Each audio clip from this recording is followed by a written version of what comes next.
नमस्कार, मी डॉक्टर अमृता देशमुख. माझ्या स्वास्थ्य या युट्यूब चॅनलमध्ये पुन्हा एकदा आपणा सर्वांचं मनापासून स्वागत करीत आहे. मी नेहमीच आपल्यापर्यंत योग्य आणि उपयुक्त अशी आरोग्यविषयक माहिती पोहोचवण्याचा प्रयत्न करत असते. त्यामुळे माझ्या चॅनलवर जर तुम्ही नवीन असाल, माझे व्हिडिओज जर तुम्हाला आवडत असतील, तर निश्चितपणे माझ्या व्हिडिओजला लाईक करा, चॅनलला सबस्क्राईब करा आणि तुम्हाला जर माझी फ्री अपॉइंटमेंट बुक करायची असेल, तर खाली दिलेल्या माझ्या डिस्क्रिप्शन बॉक्समधील व्हॉट्सअप नंबरवरती तुम्ही कॉन्टॅक्ट करू शकता.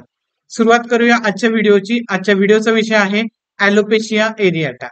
ॲलोपेशिया म्हणजे हेअर लॉस, केस गळती आणि एरियाटा म्हणजे काही ठराविक भागांमधून होणारी केस गळती. तर अशा वेळेस काय होतं, ज्या वेळेला आपल्या स्काल्प मधून काही ठराविक भागातून केस गळती सुरू होते, त्यावेळेला त्या ठिकाणी पॅची हेअर लॉस होतो. म्हणजे ठराविक भागातून केस गळती झाल्यामुळे त्या ठिकाणी कॉइन शेप किंवा नाण्याच्या आकाराचा गोलाकार एक विरळ भाग तयार होतो. तिथले पूर्णपणे केस गळून जातात आणि त्याची जी बॉर्डर असते ती वेल डिफाईन्ड आणि वेल सर्कमस्क्राईब अशी बॉर्डर तुम्हाला त्या ठिकाणी दिसते. इतर ठिकाणचे केस हे नॉर्मल असतात, परंतु काही ठराविक भागातले केस पूर्णपणे गळून जातात. त्यामुळे तिथली त्वचा ही पूर्णपणे पांढरी होते, तेलकट होते, चोपकट होते आणि तिथले जे हेअर फॉलिकल्स असतात, म्हणजे आपल्याच इम्युन सेल्स ज्या असतात त्या तिथल्या हेअर फॉलिकल्सला डेड करतात. मृत हेअर फॉलिकल्स आपले असल्यामुळे तिथली जी केस आहेत ती पूर्णपणे गळून जातात. यालाच मराठीमध्ये चाय लागणे असंही म्हणतात. तर बेसिकली ही एक ऑटोइम्युन डिसऑर्डर आहे.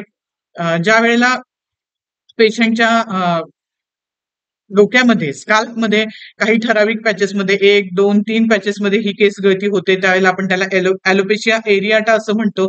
ज्यावेळेला स्काल्पचे पूर्णपणे केस गळून त्या ठिकाणी टक्कल पडायला सुरुवात होते, त्यावेळेला आपण त्याला ॲलोपेशिया टोटॅलिस असं म्हणतो.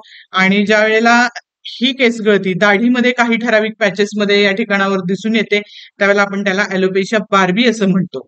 आणि शरीराच्या सर्व भागातून ज्यावेळेला केस गळती सुरू होते, म्हणजे डोक्यावरून केस गळून जातात, भुवयांचे केस गळतात, दाढीमधले केस गळतात, पॅचेस होतात त्या ठिकाणी आणि छातीवरचे केस गळतात व इतरही ठिकाणावरचे केस गळून पूर्णपणे केस विरळ होतात, त्यावेळेला आपण त्याला ॲलोपेशिया युनिव्हर्सालिस असं म्हणतो.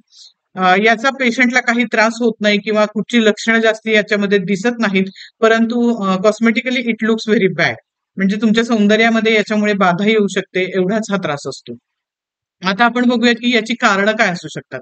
तर सगळ्यात महत्वाचं ॲलोपेशिया एरियाटाचं कारण म्हणजे स्ट्रेस, वाढत चाललेला मानसिक ताण, तणाव, काळजी, चिंता हे ॲलोपेशिया एरियाटाचं महत्वाचं कारण आहे. त्यानंतर ऑटोइम्युन डिसऑर्डर्स, मगाशीच मी सांगितलं की हा एक ऑटोइम्युन डिसीज आहे. म्हणजे तुम्हाला जर पूर्वी कुठचे दुसरे ऑटोइम्युन डिसीज असतील किंवा होऊन गेले असतील, जसं की कोड असणाऱ्या व्यक्तींमध्ये आपल्याला ॲलोपेशिया एरियाटा पाहायला मिळतो. सोरियासिस असणाऱ्या व्यक्तींमध्ये सुद्धा ॲलोपेशिया एरियाटा पाहायला मिळतो. दुसरं महत्वाचं की बऱ्याच व्यक्तींना दीर्घकाळ काही आजारांसाठी चालू असणारी औषधं, म्हणजे जर तुम्ही लॉंग टर्म एखादं मेडिकेशन घेत असाल, तर त्यामुळे सुद्धा तुम्हाला ॲलोपेशिया एरियाटाचा त्रास होऊ शकतो. कोड असणाऱ्या व्यक्तींना जास्ती प्रमाणात ॲलोपेशिया एरियाटाचा त्रास होतो. नंतर प्रेग्नन्सीमध्ये सुद्धा ॲलोपेशिया एरियाटा होण्याची शक्यता असते.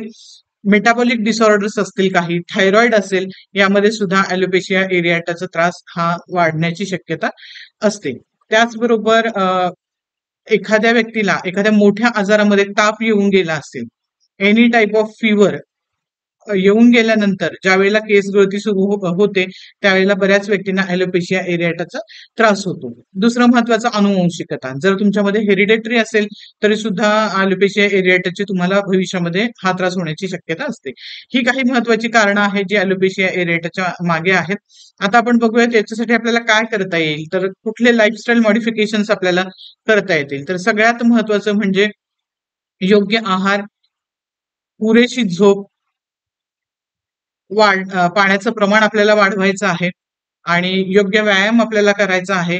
काही गोष्टी आपल्याला पाळायच्या आहेत खाण्यापिण्यातल्या, जसं की आयर्नयुक्त आहार जो आहे, आयर्न रिच डाएट जो आहे तो आपल्याला घ्यायचा आहे. कंदमुळ आपल्याला आहारामध्ये समाविष्ट करायचे आहेत. त्याचबरोबर जर तुम्ही जास्ती प्रमाणात कोल्ड ड्रिंक किंवा सॉफ्ट ड्रिंक घेत असाल तर ते तुम्हाला पूर्णपणे बंद करायचे आहेत.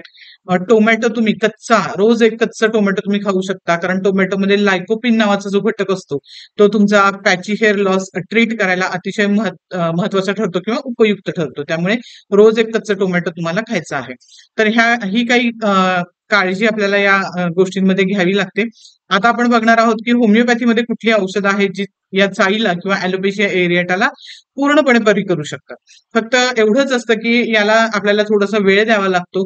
पेशंटमध्ये पेशन्स असणं आणि कंटिन्युअस त्यांनी औषध घेणं ही गोष्ट होमिओपॅथीमध्ये खूप महत्वाची ठरते. परंतु हे जर केलं तर चाळी ही पूर्णपणे होमिओपॅथीमध्ये बरी होऊ शकते. तर पहिलं जे होमिओपॅथिक औषध आहे ज्याच्यामध्ये चाळ लागण्याचं प्रमाण हे हेरिडेटरी किंवा अनुवंशिकतेनुसार दिसून येतं. अशा कंडिशनमध्ये आपल्याला थुजा 200 हे औषध दिवसातून एक वेळेला 5 दिवसांसाठी द्यायचं आहे. त्यानंतर दुसरं महत्वाचं म्हणजे ज्या वेळेला पॅची हेअर लॉस असतो, साईडची बॉर्डर पूर्णपणे ब्लॅक असते आणि मधले जे विरळ झालेले केस असतात त्याच्यामध्ये पांढरे केस उगवतात आणि बाकीचे केस काळे काळे असतात. असं लक्षण ज्या वेळेला आपल्याला पाहायला मिळतं. White hair colours during patch and black colours around that, हे लक्षण ज्यावेळेला आपल्याला पाहायला मिळतं त्यावेळेला आपल्याला व्हिंका मायनर 200 हे औषध दिवसातून 2 वेळा 7 दिवसांसाठी द्यायचं आहे. त्याच्यानंतरचं जे औषध आहे ते म्हणजे फ्ल्युरिक ऍसिड. कुठच्याही तापानंतर जो ॲलोपेशिया एरिएटा होतो म्हणजे डेंग्यू, मलेरिया, टायफॉइड किंवा कुठलाही व्हायरल फीवर येऊन गेल्यानंतर जर पेशंटला ॲलोपेशिया एरिएटाचा त्रास झाला तर फ्ल्युरिक ऍसिड 30 हे मेडिसिन दिवसातून 3 वेळा 7 दिवसांसाठी द्यायचं आहे. त्याच्यानंतरचं जे औषध आहे ते म्हणजे फॉस्फरस. तर फॉस्फरस हे अतिशय उत्तम औषध आहे ॲलोपेशिया एरिएटासाठी, ज्याच्यामध्ये तुम्हाला इचिंग स्काल्पमध्ये दिसून येतं. डॅन्ड्रफ पेशंटला नेहमी वारंवार असतो. असे पेशंट लीन, थिन, टॉल असतात, ओपन असतात, एक्स्ट्रोवर्टेड असतात आणि जी त्यांची फ्रंट हेअरलाईन असते ती रिसेडिंग असते आणि patchy hair loss, small patchy hair loss असतो आणि फ्रंट हेअरलाईन ही रिसाइडिंग असते. अशी काही लक्षणं जर आपल्याला पाहायला मिळाली तर आपण फॉस्फरस 200 हे औषध दिवसातून 2 वेळा 5 दिवसांसाठी द्यायचं आहे. आता depending upon the site of patchy hair loss, म्हणजे जर तुम्हाला पॅची हेअर लॉस हा डोक्याच्या वरच्या भागात असेल तर तुम्ही पॅराटाकाप 30 हे मेडिसिन दिवसातून 3 वेळा 7 दिवसासाठी देऊ शकता. जर हे पॅची हेअर लॉस मागच्या बाजूला या ठिकाणी असतील तर तुम्ही सिलिशिया हे मेडिसिन दिवसातून 3 वेळा 30 पोटेन्सी मध्ये 8 दिवसांसाठी देऊ शकता. त्यानंतर हे जर patchy hair loss along the temporal side असतील तर तुम्ही लायकोपोडियम हे मेडिसिन देऊ शकता. लायकोपोडियम हे सुद्धा अतिशय उत्तम औषध आहे ॲलोपेशिया एरिएटावरचं. लायकोपोडियम 30 दिवसातून 3 वेळा 8 दिवसांसाठी आपल्याला द्यायचं आहे. तर ही काही औषधं साईट वर डिपेंड आहेत की आपल्याला कुठे ॲलोपेशिया एरिएटा असेल त्यावेळेला आपण हे औषध त्या साईटनुसार देऊ शकतो. त्यानंतर ज्यावेळेला दाढीमधले पॅचेस असतात, हेअर पॅचेस दाढीमध्ये दिसून येतात, ज्याला आपण ॲलोपेशिया बार्बी असं म्हणतो, त्या ठिकाणी सेलेनियम 30 हे मेडिसिन दिवसातून 3 वेळा आपल्याला 8 दिवसासाठी द्यायचं आहे. आणि दुसरं महत्वाचं म्हणजे एक मदर टिंक्चर आहे, जे सबाल सेरुलाटा मदर टिंक्चर आहे, ते सुद्धा आपल्याला पेशंटला द्यायचं आहे. हे ॲलोपेशिया एरिएटामध्ये हे पाव कप पाण्यामध्ये 15 थेंब आपल्याला दिवसातून 3 वेळा 1 महिनाभरासाठी द्यायचं आहे. तर ही काही महत्वाची होमिओपॅथिक औषधं होती ज्यामुळे ॲलोपेशिया एरिएटा हा पूर्णपणे बरा होतो. तरी सुद्धा पेशंट ज्या वेळेला होमिओपॅथिक डॉक्टरांकडे येतो त्यावेळेला त्याच्या संपूर्ण शरीर प्रकृतीची माहिती घेतली जाते. मानसिक, शारीरिक, भावनिक पातळीवर त्याचा अभ्यास केला जातो आणि त्याला त्याच्या शरीर प्रकृतीचं औषध म्हणजे कॉन्स्टिट्युशनल मेडिसिन हे दिलं जातं. ही औषधं निश्चितपणे परिणामकारक आहेत. तरी सुद्धा माझा नेहमी सल्ला असतो की तुमच्या जवळच्या होमिओपॅथिक डॉक्टरांचा सल्ला घ्या, त्यांच्याकडे तुमची केस हिस्ट्री द्या आणि मगच तुम्ही औषधं घ्या, हे केव्हाही चांगलं. तर आजचा व्हिडिओ तुम्हाला कसा वाटला, आवडला असेल तर निश्चितपणे लाईक करा, इतर गरजूंसोबत शेअर करा. माझ्या चॅनलवर नवीन असाल तर माझ्या चॅनलला नक्की सबस्क्राईब करा. भेटूयात पुढच्या व्हिडिओमध्ये. तोपर्यंत धन्यवाद.